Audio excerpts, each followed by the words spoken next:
Hello, this is Stephanie from Mercator's. Let's talk about one of Scotland's most famous and infamous visitor destinations, Loch Ness. It's Scotland's second largest and second deepest lake. In some places it's deeper than the North Sea and it's got more water than all of the lakes in England and Wales combined. So if you think about it, anything could be lurking in those murky, ominous waters, right?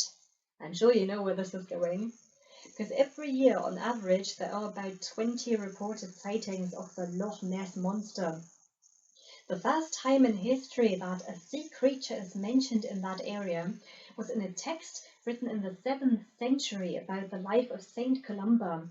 He was an Irish monk who allegedly brought Christianity to Scotland, and one day he came to the River Ness and found an innocent man being attacked by a vicious beast. So Saint Columba made the sign of the cross, and in the name of Jesus Christ he commanded the monster to leave. And it worked. The monster disappeared in the dark water. It would be great if we could take this as the first official Nessie sighting, but sea creatures are a common theme in many saints' legends, so it's plausible that this story has nothing to do with the modern Nessie myth. The story we know nowadays started to gain traction in 1933. Lots of people were suddenly writing to their local newspapers about alleged Nessie sightings, so the Daily Mail decided to investigate. They hired a big game hunter by the wonderful name of Marmaduke Wetherell. He went to Loch Ness, and after a few days of looking around, he did find some large footprints on the shore, so he took photos of them and sent them back. But after those photos had been analysed by the experts, it turned out that they were hippos' footprints. And before you say that seeing a hippo around Loch Ness would be even stranger than seeing a prehistoric dragon, let me tell you, in those days it wasn't uncommon for people to have a hippo's foot in their house as a decorative item, an ashtray or an umbrella stand. So it would have been easy to fake those footprints.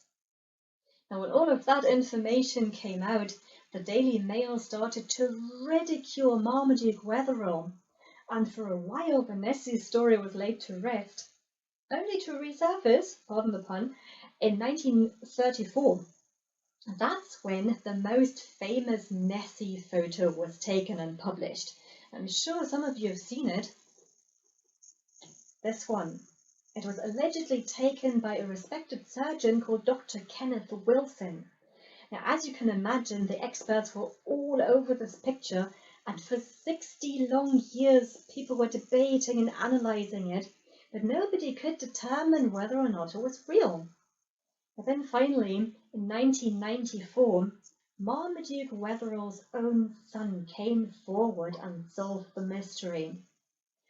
Apparently, Marmaduke had felt so humiliated by the Daily Mail that he himself had built a model of Nessie out of a toy boat, and he had taken that infamous picture. He had attributed it to Dr. Wilson just to make it more credible. So for 6 decades he had fooled everybody, but nowadays the conclusion is that we've got no definitive proof of Nessie's existence. So if you ever make it to Loch Ness and you happen to spot her, please do make sure to let us know.